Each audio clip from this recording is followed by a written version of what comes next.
It recognizes our belief in God, our country, not just individuals, our country, our founding fathers codified this in the documents that founded this country. Our reliance, our belief in God, and our reliance upon God. Of that, there's just no debate on that. You may like it, may not like it. Declaration of Independence, we find these truths to be self-evident, that we are endowed by our Creator with certain inalienable rights, of which are life, liberty, and pursuit of happiness. It goes on in the Constitution to say we are putting together this Constitution in a preamble to secure the blessings, not only for ourselves, for posterity.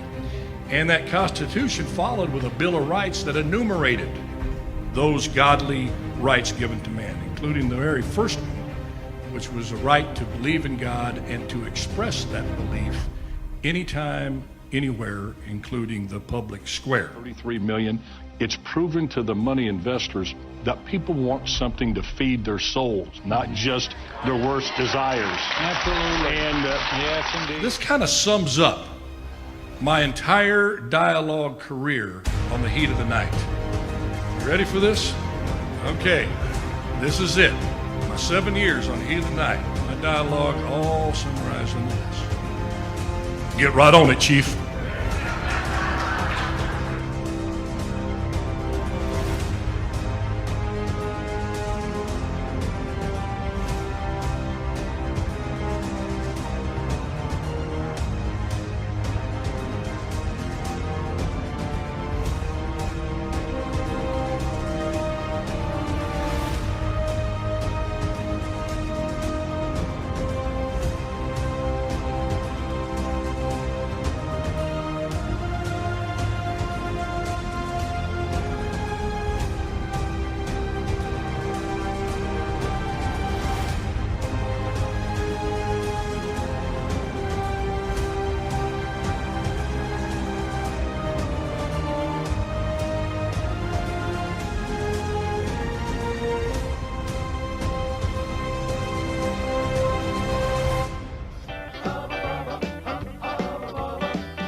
Skinner, but Bubba's my name. I like my iced tea sweet and my women the same. I'm your brown-haired badge here in little old Sparta, but nobody's bigger or tougher or smarter. If you're looking to fight, best not be with me.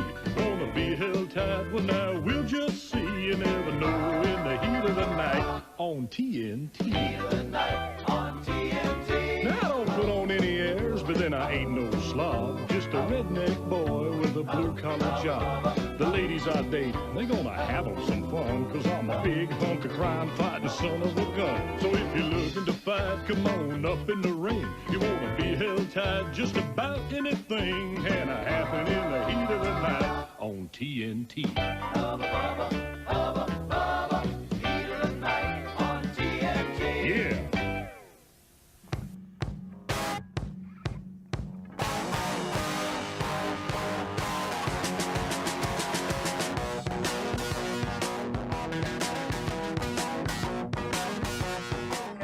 Your country.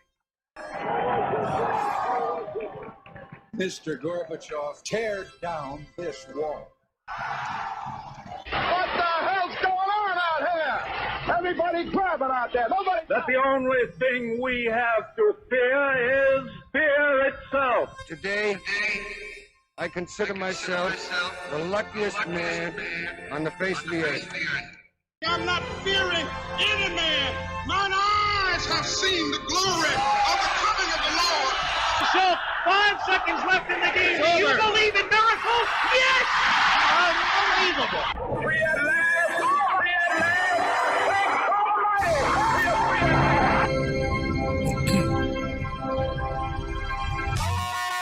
You're listening to the Alan Autry Show on the best talk in town. Talk Radio 1550 KXEX. Call Alan now, 559-899-1550. And welcome to Alan Autry No Retreat. I'm old Alan Autry, so honored and humbled to have you with us today on Taco Tuesday, or as Jill Biden likes to say, Breakfast Taco Tuesday. And that's when I'm so excited that we get to, I get to, and you get to have I consider it an honor to have Bullet Bob Leone here. Well, thank you, Oz. With us today. Very kind. Most Tuesdays, you're able to make it here, and really appreciate that. A lot to talk about today. It's like I feel like the mosquito at a nudist colony. Where do I begin?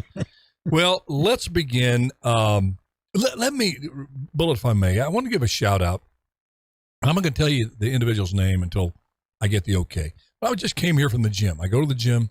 I work out every morning. That's my routine. Then I come into the studio here and do the hour, change my shirt most of the time. And thank you. You don't want to see me from doing that, by the way. You don't want to see me from the waist down here. It doesn't match. Let me say.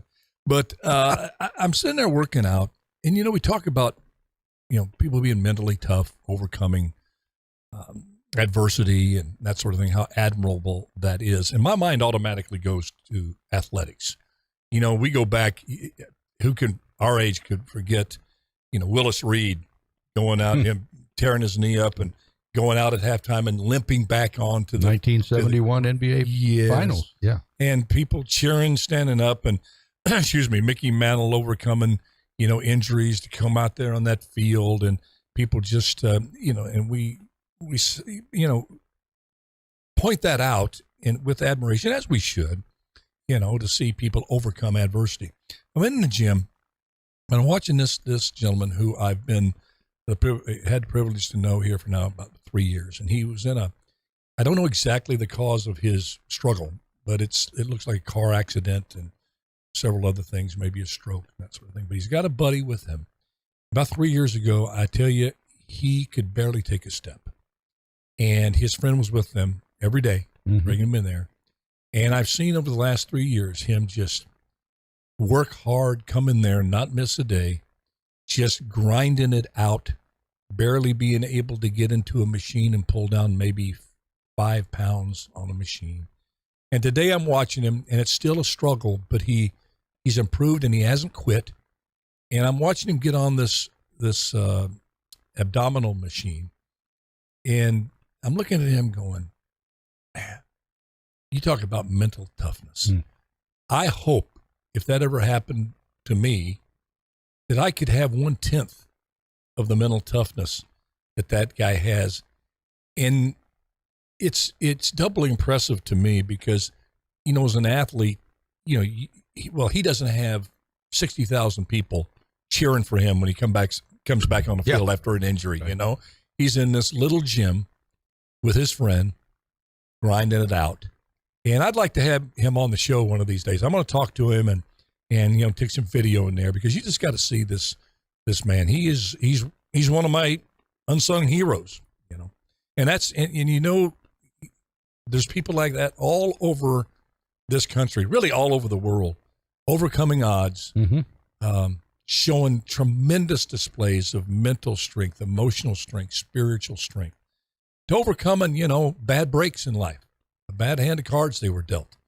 And part of me, I wish I could, hopefully if that happened to me, I could do that. Well, you always wonder, what would I do in the same situation? That's what I was thinking today. Yeah.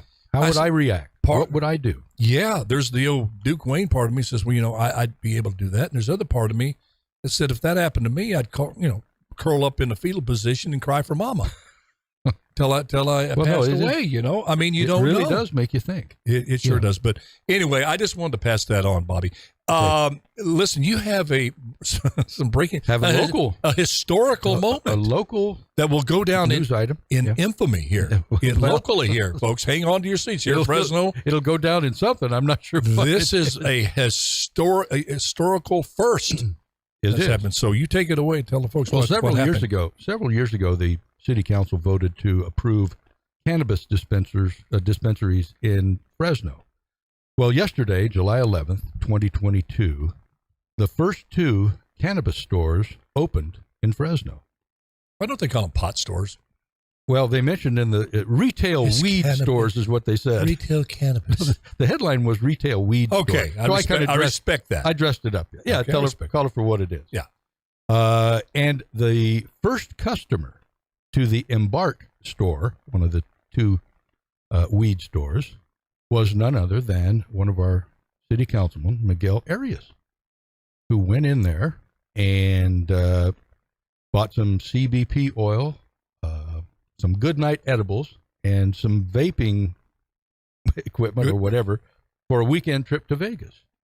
Now, the whole point. Well, of course. Now the whole point of this, his total. Now, this article mentioned everything. His total. Did Miguel do like the Walmart before Black Friday? Did he camp out? I don't know. In front of it, in order to be the first, or was it rigged that he was going to be the first purchaser? Although the article did go into a little bit of depth, I'll it let didn't you cover that. So his total bill was $67.16. The city taxes that are attached to that are $2.58, and the state taxes were $7.09. So the whole point of this, and you can correct me if I'm wrong, having dealt with the city council and still following the city, the whole point of allowing these weed stores was to generate more tax income for the city. And they anticipate millions of dollars over the course of the next year or so, after the stores have been in business a while, millions of dollars into the city coffers based on the taxes that they're deriving from these weed stores. Mm-hmm. So I thought it was kind of interesting that Miguel was the first one. Now, this is not it's not a condemnation or anything else other than to say he was the first guy there. Explains a lot of the council decisions. Well, doesn't it? We had cast aspersions on it. Can you imagine them sitting in there, Esparza and that group of five that passed their raises? You're gonna go this way, huh? What do you think? We give ourselves a 70,000% raise. You're gonna go there. $70,000 raise for the year. Hey, Tyler, you want some of this? Uh-huh. Yeah.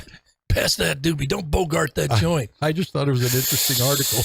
I didn't mean to. Yeah, I'm with you on that. $70,000. Yeah, the public will buy that. They know we work hard. How about you, Nelson? Anyway. Oh, God anyway. Almighty. So he's loaded up with pot and he's heading to Vegas. Well. So he's going to go spend that money. I mean, he's going to go there and spend his money in Vegas to help their tax base. Now, why wouldn't you go get high and go see a Grizzly game? I can't answer that. What? Eat a bunch of hot dogs. You're going to be hungry when you get there. Help the tax base here in Fresno. You'll have to ask him. Why Jeremy's even agreeing with me, nodding his head. That's my lone gripe. You go there, buy a bunch of marijuana, and you go to Vegas and start buying stuff. Go out there. You want to gamble? Go up there to Table Mountain, Chichansky, or whatever. Chichansky. You almost spelled it right. The only Polish Indian casino in the valley. Out of Chichansky Park. Yeah. Oh my! So Miguel is kind of like, obviously he knew the bee was going to be there. Well, so this is a thing to celebrate, huh? I guess. What kind of edibles did he get? It didn't say. Did he bring it out? It didn't say. They apparently have those gummy bears and brownies. Yeah. And yeah. Did they have any broccoli? I know folks who take those things. Well, listen, for pain. It reduces pain, makes them sleep, and other stuff. So, yeah. The only thing to get me is recreational drugs. That's like, you want to play some recreational Russian roulette? in the third chamber here, this will be the one hit that makes you addicted for life here. You'll get there. Okay, well. Anyway. I tell you, you asked me my opinion on it. Just a little local flair there. But you asked my opinion on it from my personal experience as mayor. My council wasn't stoned. So I don't know. Brian Calhoun, the last time I checked. Boyajian, I don't know. Calhoun, I know he didn't participate. I didn't know. That was back when they kept their drug use in the closet. They weren't out flaunting it. Okay. So anyway. So I guess, is there any truth to the rumor that Arias wants to fly the weed flag above City Hall? They're gonna have Fresno Weed Week. There hasn't been any indication of that to this point. Where you encourage all Fresnans to go buy a bunch of marijuana and go to Vegas? It may get there. That probably would be the most popular little week of the there would be no objections to the weed flag, I don't think, above City Hall. Oh, Dyer would be out there raising the old weed flag right next to pride flag. Yeah, you'd be out there tearing up. Oh my word! You're gonna get some emails now. Oh gosh, I tell you, you laugh through the tears. Okay. Speaking of drugs, marijuana, Brittany Griner. Yes. Okay, we talked about that yesterday. Fine basketball player. Apparently one of the best female players ever to lace up the sneakers. Brittany Griner. Apparently so. Both in college and at the pro level. If you've been following this, folks, she went over to Russia and to play basketball. And this is the same, yes, it's the same Brittany Griner who refused to come out of the locker room and respect the national anthem. But she's been doing that for several years. Been doing it for a long time. This wasn't her first go-round. Yeah, she's not jumping on the systemic white supremacy ruling the country and depriving black people of futures like Michael Jordan, Brittany Griner, LeBron James, Ben Carson, Larry Elder. She was one of the first ones that point out that these were just anomalies. They were able to make it through the white supremacist, systemic white supremacy country, the United States. So she was one of the pioneers in that belief. And but being the good free market capitalist that she is, she had an opportunity to go over there in Russia and was over there playing. I think been playing there several years. Yeah. Wasn't the first trip. Yeah, making several millions of dollars. And then she decides that on one of her trips, on her way back out of the country to come back to the U.S. So it was on the way back. Yeah. She had some hash oil. Hash oil. And the authorities found it. Now, the articles I've read, maybe she's been doing that for a long time and they just didn't check, but apparently they checked this time. And I don't know. My gut feeling, I have nothing to go on, other than my gut feeling on this. But I think probably she had to know that they're tough on drugs there. It's not like here. You're not going to be pampered. You're not going to be, pampered and idolized by the Russian government. And the social structure in Russia is completely different. Yeah. They still hold people accountable for breaking the law, and they have very tough policies on drugs. So I think maybe she got into a comfort zone, thinking they love me too much. Their team wins a championship, and they all love her there. But anyway, she gets caught. She gets thrown in the Hoskow. Yep. And they've taken it pretty serious. Yep. Over there in Russia, and she wants to come back. And we have Bill Richardson, the former governor of New Mexico, that's on a plane, went over there and is trying to negotiate her freedom, as he has done for several other people. But there's the irony of this. I don't know if you call it irony, but makes you scratch your head, is there a fellow named Paul Whelan, who is facing 18 years in prison, an ex-Marine that was accused of spying on very flimsy charges. Mm-hmm. Excuse me. And there hasn't been a peep about trying to get him out from the Biden administration, to be fair, the Trump administration. But I guess my point of discussion with Brittany Griner is, do you think maybe this is going to open her eyes a little bit about, this country, may not be the worst place in the world as you have made it out to be for anyone. I mean, if you're born in the United States, you hit the lottery. I don't care, black, white, Hispanic, it doesn't matter. You have a chance to be whatever you want to be. You got a shot. You're not guaranteed it, but you got the freedom. That's not true in many, many, many other countries.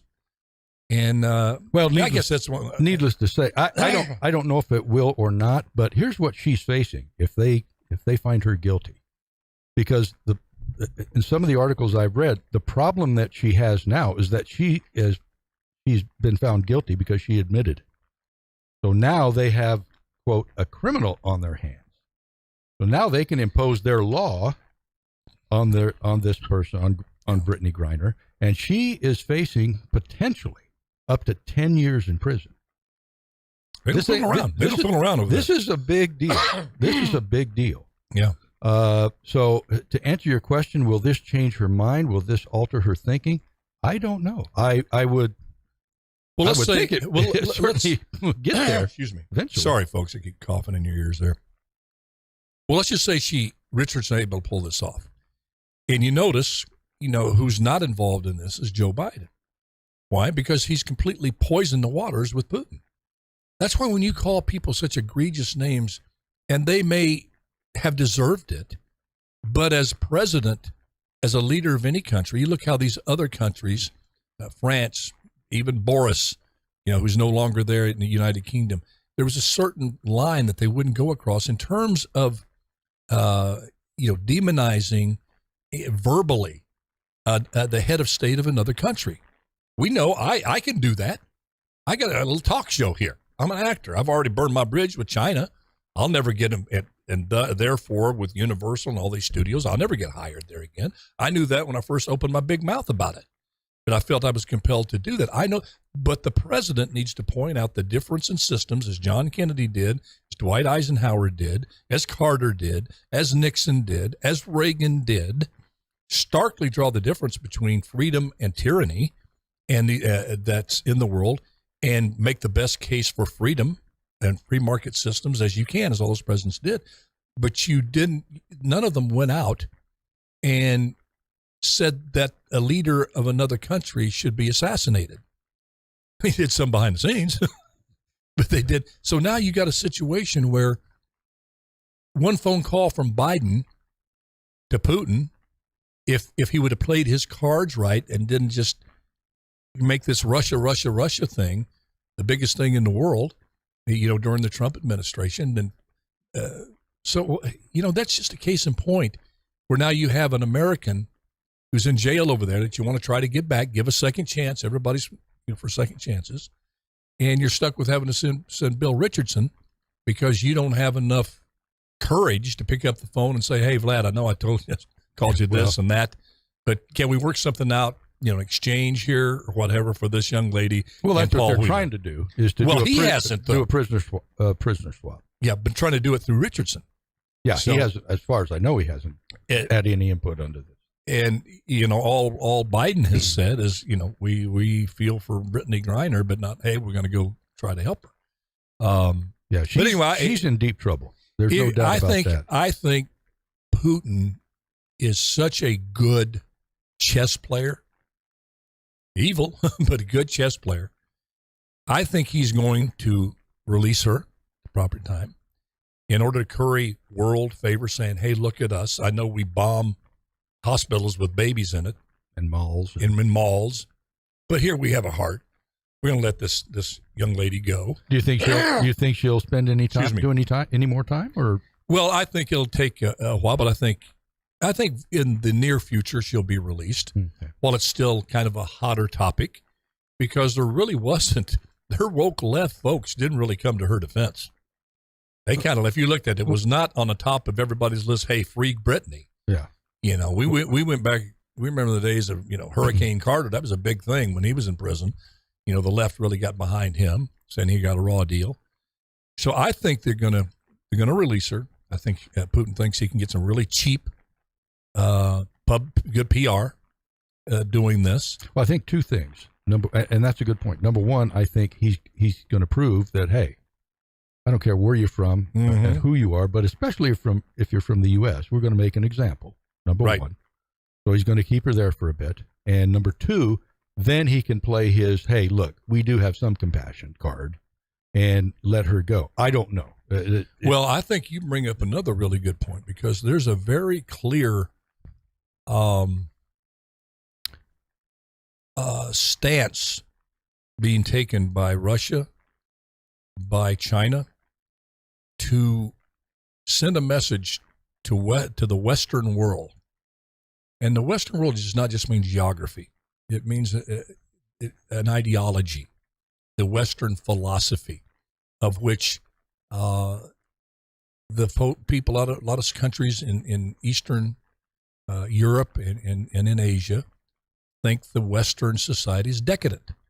When you talk about the pornography that comes out of it, all of this stuff about, a lot of them do not agree with gay marriage. They don't believe that the freedoms to really do what you want to be, who you want to be, is not embraced there at all. And if you saw, recently Xi Jinping sent out a clarion call to all Chinese, and particularly the schools, to defeminize the young men. he saw a trend coming where it seemed like many, many, many Chinese men were not macho. And you know enough. what? They were feminine. That will happen. Well, I mean, he will defeminize them. They have a whole set of these values. Yeah, I'm telling you. And they look at the West, and like I said, we're going to send a clear message. You may let an individual like this put, using drugs illegally, a slap on the wrist, but we don't do it that way. This ain't Kansas, Dorothy, over here. Brittany. We take it serious. Yep. And I think you're very good, but I think they're going to let her go, and then she's going to be caught in a situation. When you come back, you're going to have two countries now to pick from. So you have experience in oppression in your mind in two countries, the United States and Russia. So what you've been through, are you now going to say, when I'm going to vent my feelings about oppression of people of color or people in general, I'm going to pick the United States now and not say, hey, the United States didn't throw you in jail. Russia did. So where does she go with her oppression rhetoric? That will be very interesting to see what her response is going to be to that, and if it's changed her way of thinking at all. That's what I mean. I think it's going to be really, really interesting, and I think it's going to be just worth watching on that particular level. But having said that, I wish her her safety. I want her to come home. I don't agree with her stance on America and being a systemically white supremacist country. I think it's absolutely a silly proposition by every measure and every analysis in this country. We're not living in 1940s or the 50s or even the 60s. It's a new country. A lot of generations have died off, and it's just not the country that the woke left of Brittany's a part of is trying to paint for our youth and society as a whole. I don't subscribe to that. On this show, I rebuke it. You do too. We feel these faith, family, and freedom, and it's something that's worth defending if need be with your life. But having said that, I want her to come home. Yeah. I want her to come home safely, and our prayers are that Richardson's able to work something out, and also with Paul Whelan there, the other individual, apparently very flimsy evidence that he was some kind of a spy there. So hopefully both of them will come home, and we'll be praying for them and their families. All right, we're going to take a quick break. When we come back, speaking of, I want to talk about the Ukraine and is this war really winnable? I know we hit it a lot, but I think it's become very apparent how this thing's going to pan out. But I want to talk about this the new school law here in California, where your kids are going to get to sleep in a little bit longer. School's going to start at 8:45, and is that a good thing? Should we start it later? A lot of folks have some strong opinions about that. This is Alan Autry, No Retreat. We'll be right back.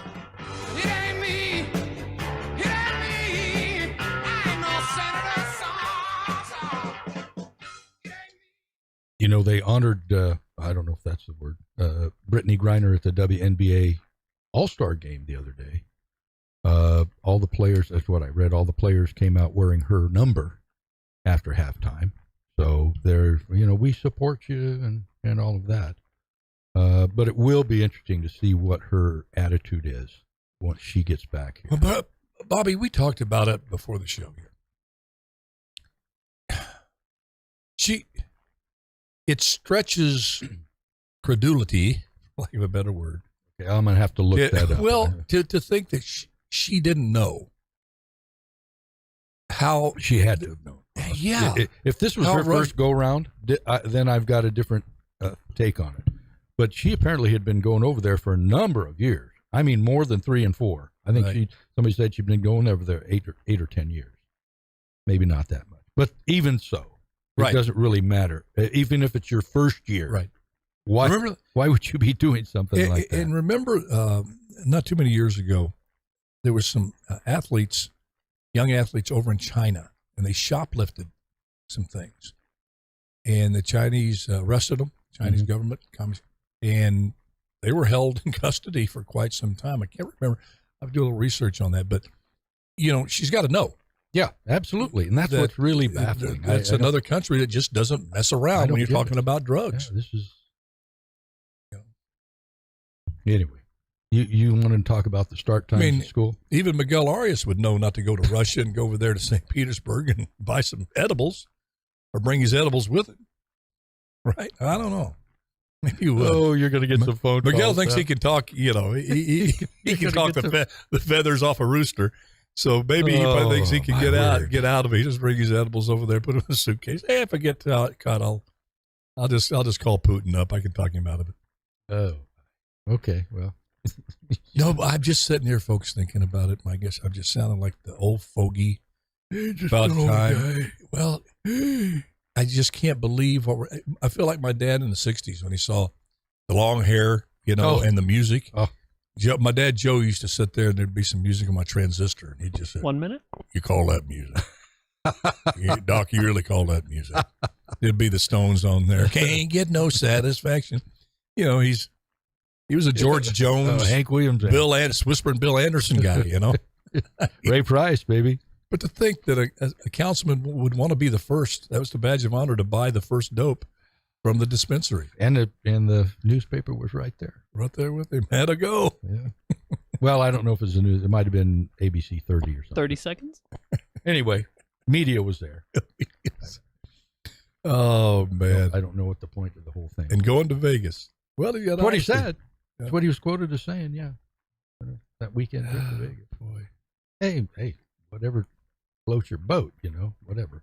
Oh, yeah. That's what we say with our councilman. Whatever you want to do. 10 seconds? Whatever you want to do. We don't care. Who cares anymore, right? Well, I care. Hey, you're listening to the Alan Autry Show on the best talk in town. Talk Radio 1550 KXEX. Call Alan now. 559-899-1550. Oh, yeah. It's not unusual to have fun with anyone. Oh, yeah. Huh. Come on, Tom. Bring it on, baby. One more time. It's not unusual. I want to die. No, I don't. No. I don't want to die, Tommy. All right. Hey, did I tell you before we get into it? Did I tell you I saw him on America's Got Talent or something as a guest host or something? You told me before the show, and he's still going strong. That guy, he's 83? Like 83 years old, and that dude can still sing. Can he move? Belt it out. Well, he's a little slower. Does he still have the sock? You know what I'm talking about. He doesn't, does he? I'm sorry I brought it up. He doesn't. He doesn't. I'm sorry I brought it up. That's true, though. He came out and fessed up. He fessed up in like 1987, I think.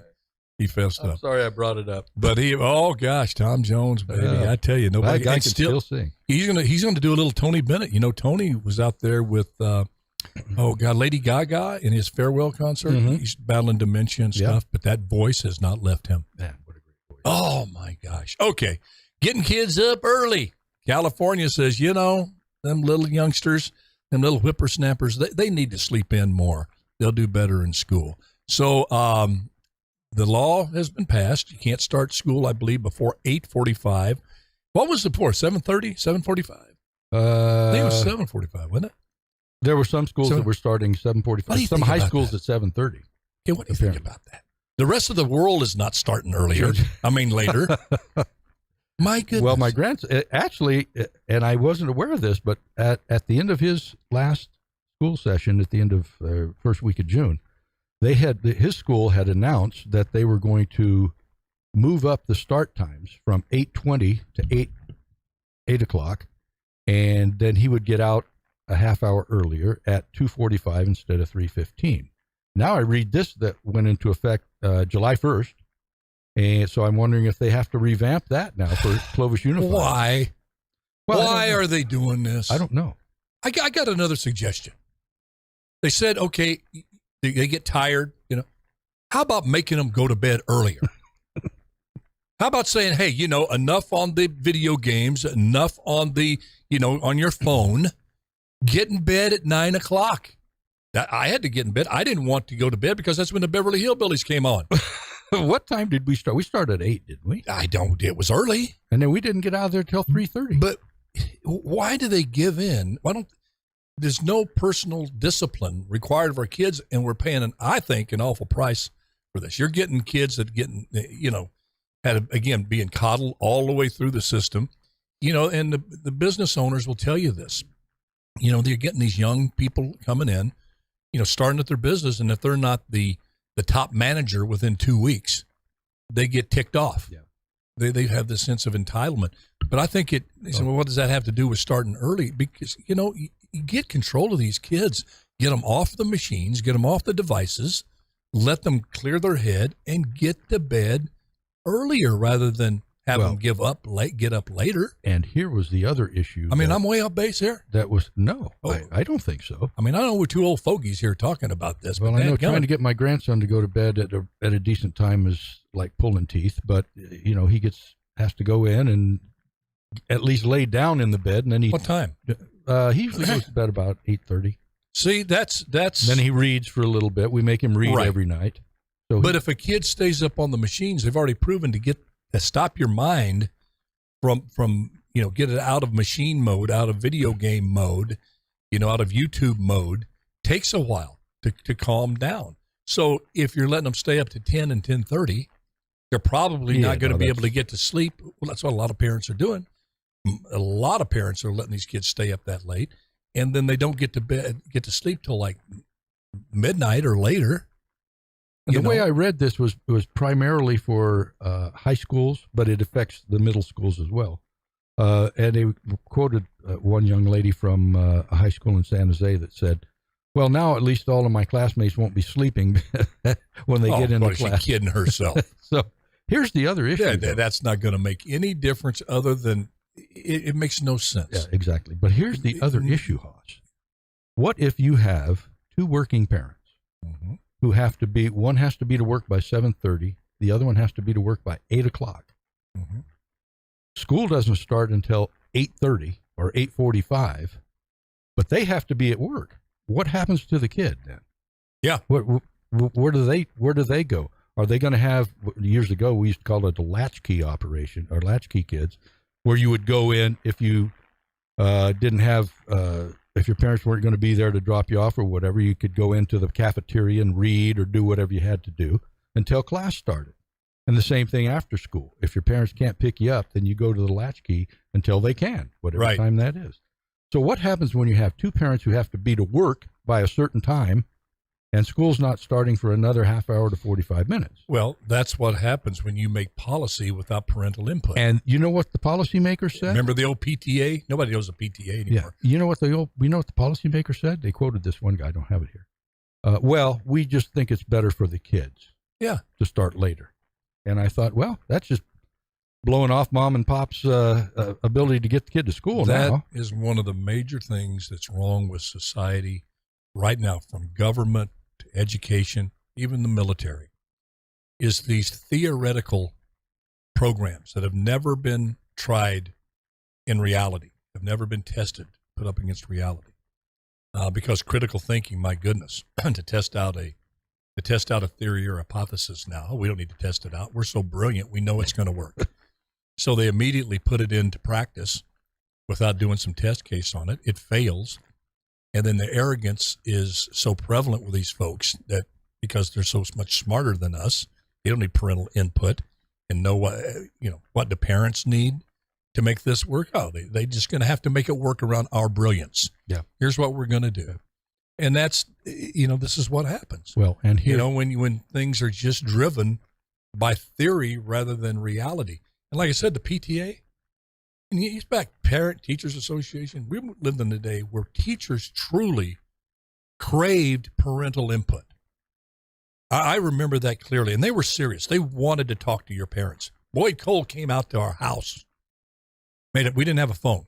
He came out to the house to talk to my mother, get to know my mother, want to know what her concerns were. So just now, it's a big joke. These teachers and the teachers unions and the school sites, they look at parents as just people interfering with their brilliance. They know what's best for our kids than we do. They don't want any kind of input from parents. Now, I know I'm making a broad swath here, but that is the general prevailing attitude in education now, is we have your kids. We're raising your kids. We will have our values put we know forth what's best for them. Exactly right. And what your situation, whether you got to get up and go to work or not, or it causes a strain on your family and on you personally as parents, well, just deal with it. Yeah. You're just going to have to deal with it because this is what's right for your kids to get up now to go an hour later and disrupt your schedule. And is the purpose of this, I suspect the purpose of this later start time is to hopefully help the young ones become better academically, or at least lead them in that direction. Because right now, California is ranked 41st in the nation based on performance funding, safety, class size, and instructor credentials. So we're not exactly, knocking the wall down there as far as one of the great school systems in the country. 41st in the U.S. So if this will help improve the academic standing of some of these kids and help them through, then it'd be worth it. But is that really that going to happen? I doubt it. It's a silly, disruptive, worthless, meaningless proposition that's, as you said, just going to make people have to redo their schedules. The parents are still going to have their kids stay up. The ones going to let their kids stay up late, come in and have to struggle to get them up in the mornings. They come in late. I doubt it's going to. It just makes no sense, and it's irritating because they could do things in the education world that would really, really make a difference. With struggling kids. For example, the highest achieving school is a school called the Pentagon School. And yes, it's like the name, the Pentagon. Their kids that work at the Pentagon have the option to go to these Pentagon schools. And if your kid is struggling, they have an individual tutor in the classroom with the desk. I 60 Minutes did an expose on it 15 years ago. And say there were like 6 or 7 struggling kids in a class of, say, 25. And this personal tutor would have a desk right next to that kid, helping that kid work through the different subjects. I could use that. Oh, man, could have. And they have the highest achievement because the goal is to get those kids not to have a tutor forever, to learn those skills, learn it, and then they graduate from the tutor. The tutor goes on to the next kid.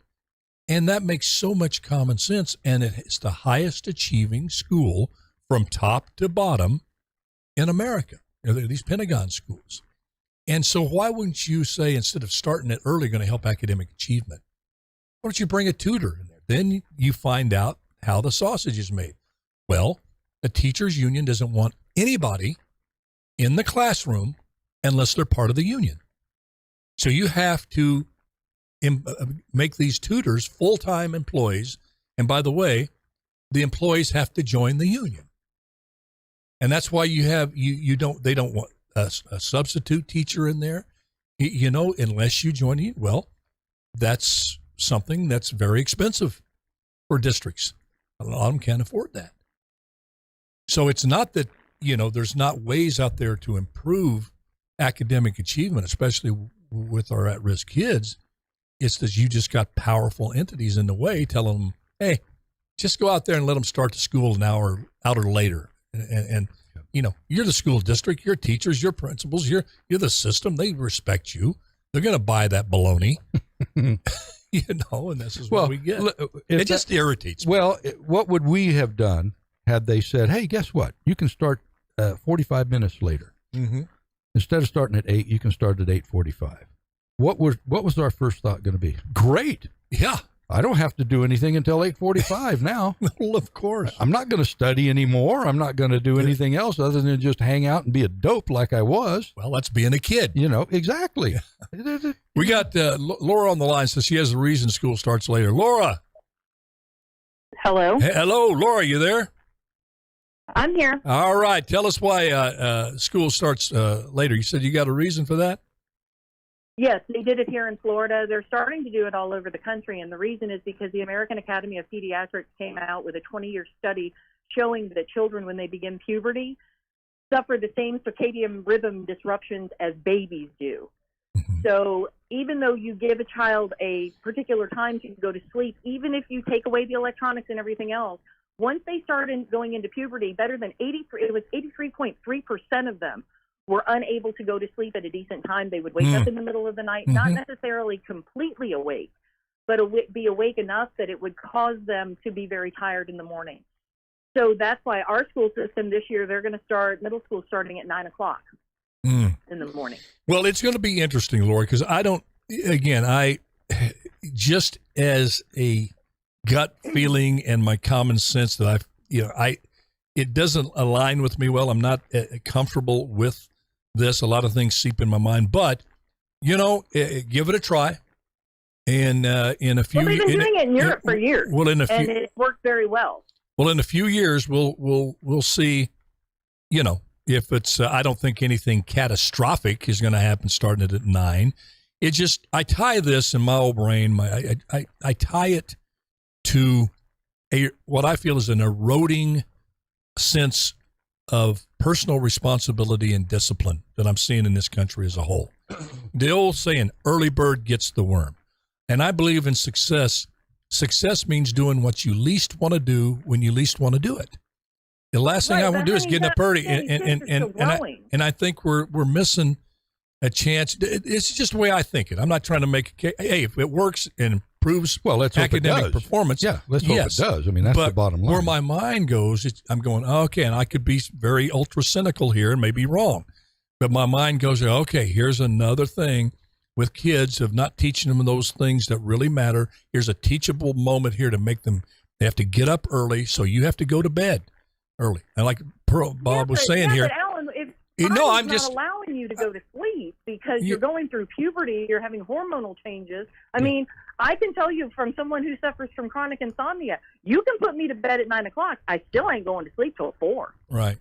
Well, again, which begs the question: is it really going to help by changing it to 9 from 8:30 or 8? Will. I mean, They started at the second half of our year.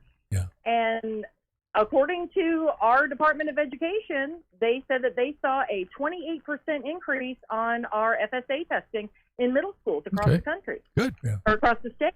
So. Well, we'll see. Like I said, this is not a hill I'm going to get out and the debate hill I'm going to die on. It just hits me wrong at this point. And again, like I said, I'm not as adamant in my opposition as I am to some other things. So we'll see. And I appreciate that input on that because, with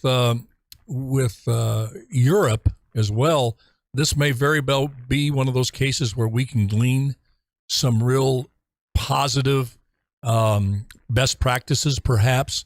But I'm very cautious about trying to emulate Europe and their work ethic. I mean, Finland has the best education system in the world. That's what I hear. That's what I hear. Based off of. That's what I hear. This is what this is based off of. I mean, even DeSantis came out, and what they say is that children under the age of 10 should actually go to school earlier. They should be at school at 7:30 because statistically, these kids do get up early. It's when puberty starts that you start to see disruptions in their sleep. So, Laura, is that what they're doing in Florida? They're staying early in the early grades. Then at the puberty level, they're increasing it to 9 o'clock or changing the time to 9. Yes.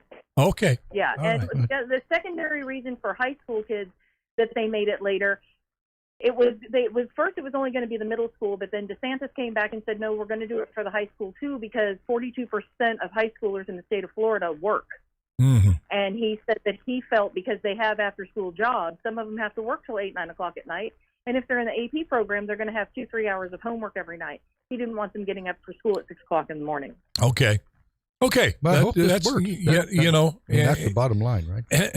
Well, exactly. And I'm up, the theoretical stuff, you've got to try it someplace. And here we're trying it in Florida and California. So,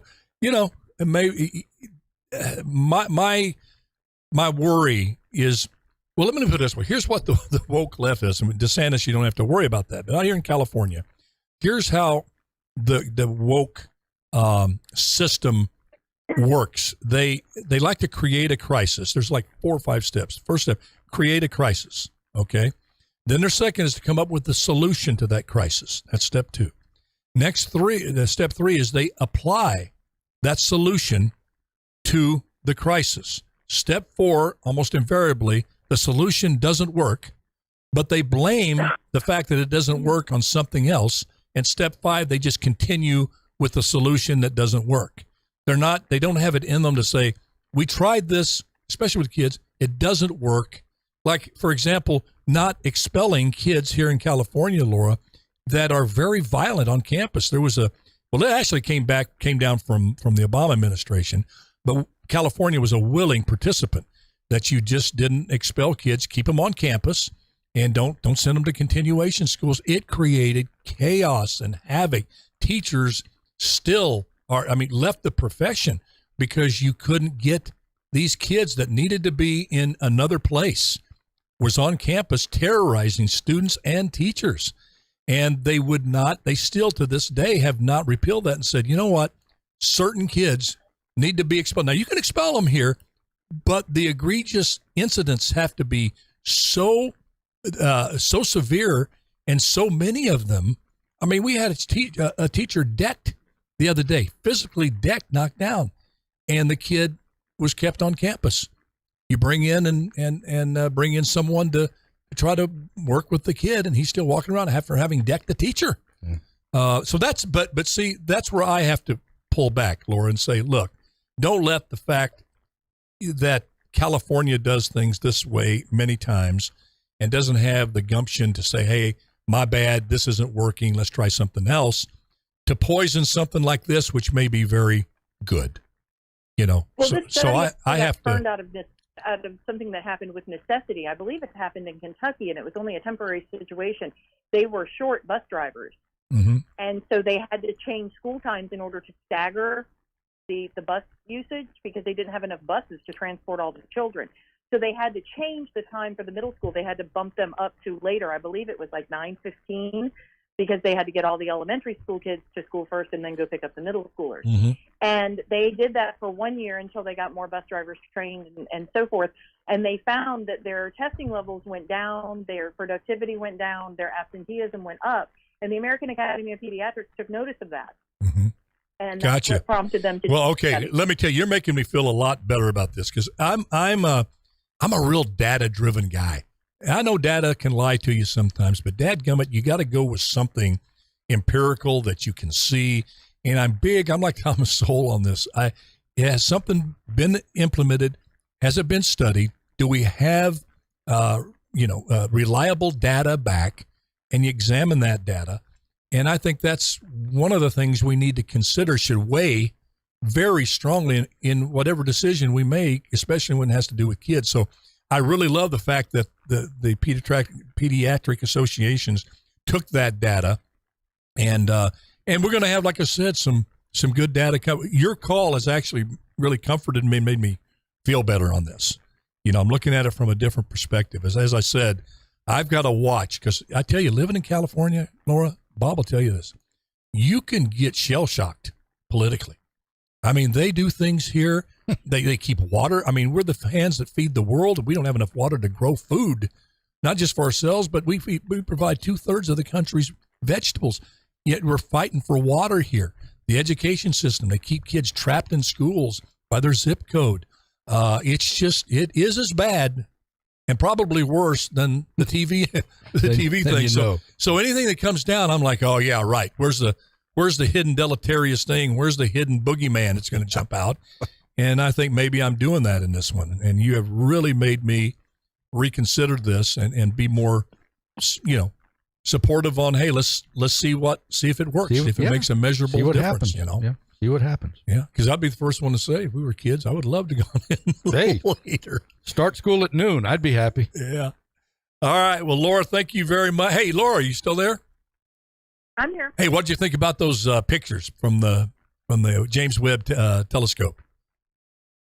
My cousin's already getting big canvases for me to put in my bedroom. I thought about you. Honest to goodness, you're the first one I thought about when I saw that first image. I said, this is just going to take Laura's breath away. She is going to be just staring at that thing for hours. I could look at it for hours. That first image of all of those colors, all of those planets out there, and just say, The Caribbean wow. Nebula that's released today, it made me cry. It actually just brought tears to my eyes. Absolutely stunning. I mean, the idea that we're actually looking at a galaxy that is 13.6 billion light years away. People don't realize how far that is. Oh, my gosh. Unbelievable. People think that light years is a measure of time. It's not a measure of time. It's a measure of distance. It's how far light can travel in the course of 1 year, which is 180,000 miles. So multiply 180,000 by 13.6 billion. That's how far away that is. Right. What do you think about the next planet they find and name it Elon? Oh, poor Elon. Twitter's got him by the gonads, doesn't they? Twitter's got him. How do you think that's going to work out? The Twitter thing. Do you think he's trying to just reduce the price, or he really wants out? I think that he just had a spell. You know, I do that sometimes. And I think that, if I was rich as him, I would do stupid stuff too. I know I would. I think he just said, you know what? I'm done with this. I'm going to buy it. And then when he started really looking at it, said, oh, I don't really have time to do this. Yeah. I think so too. I don't think he's going to buy it. I think Twitter is a mess. Yeah. That's my personal opinion. Yeah. Well, Laura, thank you for calling in, dear. Thank you. I feel better already, and appreciate you calling and give us that additional information about school starting a little later, and we'll see what happens, because we always got to pull for things that help the little ones, don't we, Pearl? Absolutely. I mean, they are the future. I know we say I'd really like to hear what Larry has to say about that. Yeah. He would be a great resource. Well, we'll ask him tomorrow. Touch base with him tomorrow. We will ask him tomorrow. I'll make a note of that. Yeah, I think he would really have some great insight into that. Well, folks, when you hear that sound, Roy and Dale, it's time to say bye-bye for today. Appreciate you so much for joining us on Taco Tuesday. We'll get to those little clips of Jill Biden, have a little fun with that tomorrow. But until then, just remember, do your best and let God do the rest. That's all you can do, and that's all he expects of you. So be at peace with that. Sleep good tonight. Bye.